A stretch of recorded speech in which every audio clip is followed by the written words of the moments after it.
Assalamualaikum warahmatullahi wabarakatuh. Marilah kita semua panjatkan kehadirat Allah Subhanahu wa Ta'ala sebagai tanda rasa syukur kita karena masih diberikan nikmat, baik itu berupa nikmat kesehatan, nikmat kesempatan, nikmat Islam, dan nikmat iman yang ada di dalam hati kita.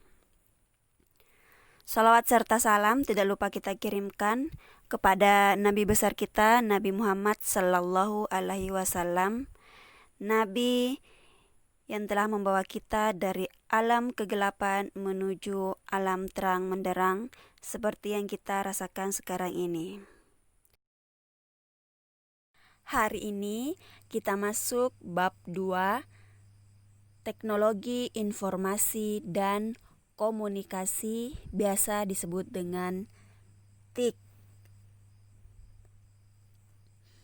A. Sejarah teknologi informasi dan komunikasi. Perkembangan peradaban manusia diiringi dengan perkembangan cara menyampaikan informasi yang selanjutnya dikenal dengan istilah teknologi informasi. Mulai dari gambar-gambar yang tidak bermakna di dinding-dinding gua, peletakan tonggak sejarah dalam bentuk prasasti, sampai diperkenalkan dunia arus informasi yang dikenal dengan nama internet. Pada zaman prasejarah, teknologi informasi dan komunikasi yang dilakukan manusia berfungsi sebagai sistem yang diperkenalkan bentuk yang manusia kenal untuk menggambarkan informasi yang diperoleh, maka menggambarkannya di dinding gua tentang berburu dan juga tentang binatang buruannya. Pada masa tersebut, manusia mulai mengidentifikasi benda-benda yang ada di sekitar lingkungan tempat tinggal mereka, kemudian melukiskannya pada dinding gua tempat tinggalnya. Komunikasi manusia pada zaman ini berupa suara, dengusan, dan menggunakan isyarat tangan.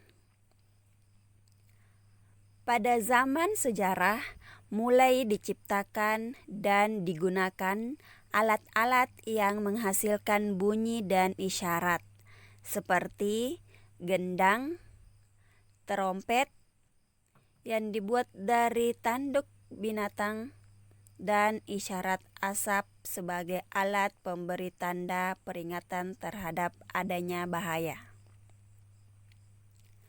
Perkembangan sistem informasi tersaji dalam periode-periode berikut. 1. 3000 SM. Untuk yang pertama kali, tulisan digunakan oleh bangsa Sumeria dengan menggunakan simbol-simbol yang dibentuk dari piktografi sebagai huruf.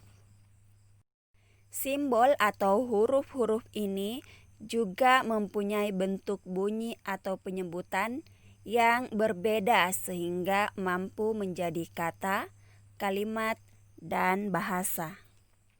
Yang kedua, 2900 SM. Pada masa 2900 SM, bangsa Mesir kuno menggunakan huruf hieroglif. Hieroglif merupakan bahasa simbol di mana setiap ungkapan diwakili oleh simbol yang berbeda. Jika simbol-simbol tersebut digabungkan menjadi suatu rangkaian akan menghasilkan sebuah arti yang berbeda. Bentuk tulisan dan bahasa hieroglif ini lebih maju dibandingkan dengan tulisan bangsa Sumeria. 500 sm.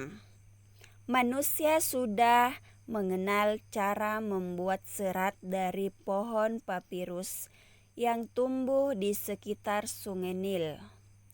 Serat papirus dapat digunakan sebagai kertas. Kertas dari serat pohon papirus menjadi media untuk menulis atau media untuk menyampaikan informasi yang lebih kuat dan fleksibel dibandingkan dengan lempengan tanah liat yang sebelumnya juga digunakan sebagai media informasi. 4. 105 M. Pada masa ini, bangsa Cina berhasil menemukan kertas. Kertas yang ditemukan adalah kertas yang kita kenal sekarang. Kertas ini dibuat dari serat bambu yang dihaluskan, disaring, dicuci, kemudian diratakan dan dikeringkan. Penemuan ini juga memungkinkan sistem percetakan yang dilakukan dengan menggunakan blok kayu yang ditoreh dan dilumuri dengan tinta. Sistem ini sekarang dikenal dengan istilah sistem cap. Selanjutnya, bagian B, media penghantar komunikasi. Seiring dengan kemajuan bidang ilmu pengetahuan dan teknologi, perkembangan informasi dan komunikasi saat ini berjalan begitu cepat. Saat ini, hampir semua orang telah bersinggungan dengan teknologi informasi dan komunikasi. Semenjak ditemukannya alat komunikasi terus mengalami perkembangan. Berdasarkan rentang waktunya, media komunikasi dibedakan menjadi alat komunikasi masa lalu, biasa disebut dengan kuno, dan alat komunikasi modern. Yang pertama, media komunikasi masa lalu atau kuno. Seperti telah diuraikan bahwa perkembangan alat teknologi informasi dan komunikasi sudah dimulai sejak zaman prasejarah.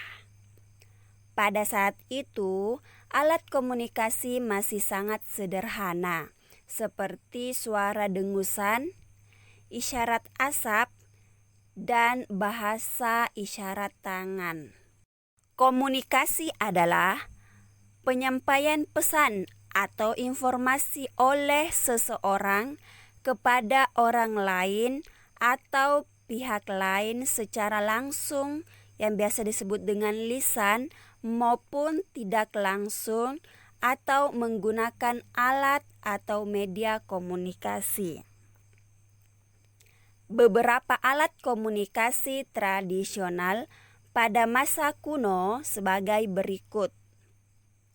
A. Kentongan. Kentongan digunakan di Indonesia sudah sejak lama. Alat ini sudah ada sejak zaman Kerajaan Demak, Surakarta, Gorontalo, dan Yogyakarta. Kentongan berfungsi untuk memberikan informasi kepada masyarakat bahwa telah atau akan terjadi sesuatu. Tanda atau kode yang digunakan berbeda-beda. Kentongan besar biasanya disebut dengan beduk. Di Indonesia, sebuah beduk biasa dibunyikan untuk pemberitahuan mengenai waktu salat atau sembahyang. Beduk terbuat dari sepotong batang kayu besar atau pohon enau sepanjang kurang lebih 1 meter. Bagian tengah batang dilubangi sehingga berbentuk tabung besar. Ujung batang yang berukuran lebih besar ditutup dengan kulit binatang yang berfungsi sebagai membran atau selaput gendang. Apabila ditabuh, beduk menimbulkan suara berat dan bernada khas. Bunyi yang ditimbulkan dapat terdengar sampai jarak yang cukup jauh. B. Daun lontar. Pada zaman yang sedikit lebih maju, manusia sudah mulai memakai bahasa tulisan sebagai media komunikasi. Kegiatan surat menyurat di Indonesia telah dimulai pada masa Kerajaan Kutai, Tarumanegara, Majapahit, Sriwijaya, dan Mataram. Pada waktu itu, surat menyurat hanya terbatas antar kerajaan. Media yang digunakan untuk menulis surat adalah daun lontar. Selain itu, ada juga yang menggunakan kayu, bambu, tulang binatang, rotan, dan lempengan batu yang dikenal dengan nama prasasti. Daun lontar sebagai bahan naskah dipakai di Asia Selatan dan Asia Tenggara. C. Lonceng. Lonceng atau genta adalah suatu peralatan sederhana yang digunakan untuk menciptakan bunyi. Bentuk lonceng biasanya menyerupai sebuah tabung dengan salah satu sisi yang terbuka dan bergema saat dipukul. D. Burung merpati. Merpati pos adalah burung merpati yang dilatih untuk mengantarkan surat atau pesan. Merpati merupakan salah satu jenis burung yang cukup pintar, memiliki daya ingat yang kuat, kemampuan navigasi, dan memiliki naluri alamiah yang dapat kembali ke sarang meskipun sudah pergi dengan jarak yang jauh dan waktu yang lama.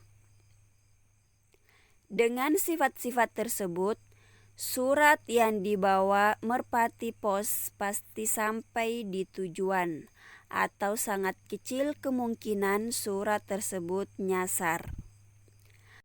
E. Prasasti. Prasasti adalah piagam atau dokumen yang ditulis pada bahan yang keras dan tahan lama. Prasasti sering dikaitkan dengan tulisan di batu nisan atau di gedung, terutama pada saat peletakan batu pertama atau peresmian suatu proyek bangunan. F. Terompet dari tanduk hewan. Dahulu, bunyi trompet digunakan sebagai alat komunikasi untuk menandai dimulai atau berakhirnya kegiatan-kegiatan tertentu. Terompet juga digunakan saat perang untuk menandai perintah dan pergerakan pasukan. G. Terompet keong. Terompet keong sejak dahulu telah dijadikan sebagai penanda perkumpulan atau terjadinya suatu peristiwa agar dapat berkumpul. Hingga saat ini, trompet keong masih digunakan dalam acara adat, terutama di daerah pesisir. H. Asap. Secara umum, sinyal asap digunakan untuk mengirimkan berita, sinyal bahaya, sebagai tanda darurat atau mengumpulkan orang banyak ke suatu tempat. Selanjutnya, poin I. Serat papirus. Serat papirus digunakan pada masa 500 SM di daerah Sungai Nil sebagai media menyampaikan informasi. Serat ini dibuat dari serat pohon papirus. Dan yang terakhir, J. Piktografi. Piktografi digunakan pada masa 3000 SM di Sumeria. Piktografi berupa simbol-simbol yang apabila disusun bisa menjadi kata, kalimat, bahasa yang memiliki makna tertentu. Demikian untuk video kali ini. Video berikutnya akan kita bahas media penghantar komunikasi yang kedua, yaitu media komunikasi modern. Sampai di sini, semoga bermanfaat. Sekian dan terima kasih. Wassalamualaikum warahmatullahi wabarakatuh.